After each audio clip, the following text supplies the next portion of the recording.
ప్రణీత్ రావు phone tapping కేసులో మరో ఇద్దరు అరెస్ట్ అయ్యారు. అడిషనల్ ఎస్పీలు భుజంగరావు, తిరుపతన్నను అరెస్ట్ చేశారు.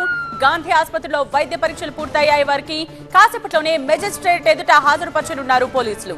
భూపాలపల్లి అడిషనల్ ఎస్పీ భుజంగరావు, సిఎస్డబ్ల్యూలో అడిషనల్ ఎస్పీ తిరుపతన్న గతంలో ఎస్ఐబిలో కూడా పనిచేశారు. ప్రణీత్ తో కలిసి భుజంగరావు, తిరుపతన్న కుట్ర పన్నినట్టు తేల్చారు. స్పెషల్ ఇంటెలిజెన్స్ బ్రాంచ్ లో ఆధారాలను ధ్వంసం కేసు దర్యాప్తులో సంచలన విషయాలు వెలుగులోకి వస్తున్నాయి. ఫోన్ ట్యాపింగ్ అంశంలో రేవంత్ రెడ్డి నివాసానికి కిలోమీటర్ దూరంలో ఆఫీస్ ఏర్పాటు చేసుకున్నారు ప్రణీత్ రావు అండ్ టీం. రేవంత్ రెడ్డితో పాటు ఆయన సోదరులు, బంధువుల ఫోన్ ట్యాపింగ్ చేసినట్టు గుర్తించారు. 2 కిలోమీటర్ల పరిధిలో ఫోన్లు ట్యాపింగ్ చేసేలా వ్యవస్థను ఏర్పాటు చేసుకున్నట్టు తెలుస్తోంది. మహిళకు ఓ మాజీ మంత్రి వేధింపులను ట్యాపింగ్ ద్వారా గుర్తించి లీక్ చేశారు ప్రణీత్ రావు.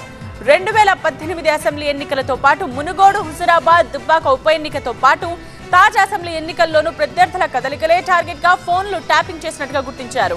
ఈ అంశంలో రాచకొండ రిటైర్డ్ ఏసీపీ కీలకంగా వ్యవహరించడంతో పాటు ప్రత్యర్థుల ఆర్థిక మూలాలను కూడా రిటైర్డ్ ఏసీపీ సేకరించినట్టు తెలిసింది. మా ప్రతినిధి రంజిత్ మరింత సమాచారం అందిస్తారు. రంజిత్, కేసుకి సంబంధించిన అప్డేట్స్ ఏంటి? ఏం జరగబోతోంది ఇవాళ?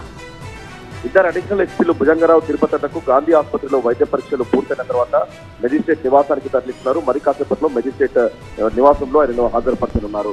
ముఖ్యంగా ఇప్పటికే కీలక ఆధారాలను కూడా సేకరించారు. ఇద్దరు కూడా భుజంగరావు ఇంటెలిజెన్స్ లో పొలిటికల్ వింగ్ లో పనిచేశారు. ఆ తర్వాత ఎస్ఐబిలో పనిచేస్తున్నటువంటి తిరుపతన్న ఇద్దరు కూడా విధుల్లో నిర్వహించినటువంటి క్రమంలో అధికార దుర్వినియోగానికి పాల్పడ్డారు. అధికారాన్ని అక్కడ దీనికి సంబంధించి ఆ పొలిటికల్ వింగ్ లో ఉన్నటువంటి క్రమంలో వారికి కావాల్సినటువంటి వ్యక్తులు ఇచ్చినటువంటి ఫోన్ నంబర్లను ట్యాప్ చేసి వారికి సమాచారాన్ని చేరవేసినట్టు కొంత కీలక ఆధారాలను కూడా పోలీసులు సేకరించారు. అలాగే తిరుపతన్న కూడా ఇదే రకంగా దీనికి సంబంధించి కొంత ట్యాపింగ్ కి సంబంధించిన ఆడిషన్ లో ప్రణీత్ రావుతో కలిసి ఇద్దరు జరిపినటువంటి వాట్సాప్ చాటింగ్ ని కూడా పోలీసులు రిట్రైవ్ చేశారు. అందులో ఈ ఇద్దరికి సంబంధించిన పాత్ర ఎస్టాబ్లిష్ అయిన తర్వాతనే ఇద్దరు అడిషనల్ ఎస్పీలను అరెస్ట్ చేశారు.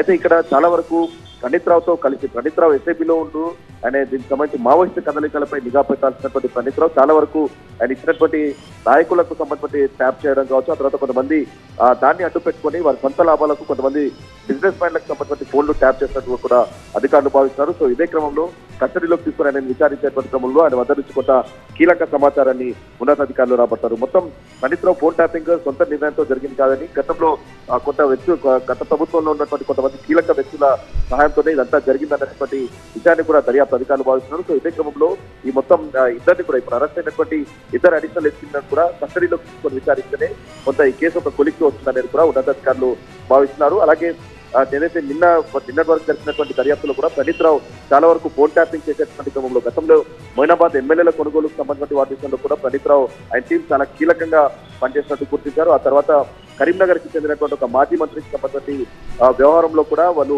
ఫోన్ ట్యాప్ చేసి వాటికి సంబంధించిన వివరాలన్నింటినీ కూడా సోషల్ మీడియా ద్వారా కూడా ఆయన డీప్ చేసేటువంటి ప్రయత్నం చేశారు. ఇదంతా కూడా ఒక నేతకు సంబంధించిన ఇన్స్ట్రక్షన్స్ ఆధారంగా చేశారన్నటువంటి విషయాలు కూడా ప్రస్తుతం దర్యాప్తులో వెలుగులోకి వస్తున్నాయి. దీంతో పాటు ఎన్నికల ముందు వరకు కూడా చాలా వరకు డబ్బులు డబ్బులు పంపేటువంటి క్రమంలో ప్రతిపక్ష నేతలు ప్రత్యర్థుల టార్గెట్ గా చాలా వరకు వారి కదలికలపై నిఘా పెట్టారు. వారికి సంబంధించి డబ్బు లావాదేవీలు జరిగేటువంటి క్రమంలో ట్యాపింగ్ ద్వారా వారి వివరాలు వారి సంబంధించిన సమాచారాన్ని సేకరించి నగదు రూపంలో కూడా వారి పెద్ద మొత్తంలో పట్టుకున్న సిచ్యువేషన్. ఇదంతా కూడా కేవలం ప్రణీత్ రావు అండ్ టీం ఫోన్ ట్యాపింగ్ ద్వారా చేశారన్నటువంటి విషయాలు కూడా ఇప్పుడు దర్యాప్తులోకి వెలుగులోకి వస్తున్నాయి. సో ఇప్పటికే ప్రణీత్ రావు అదనపు కస్టడీ కోరుతూ పోలీసులు పిటిషన్ దాఖలు చేశారు.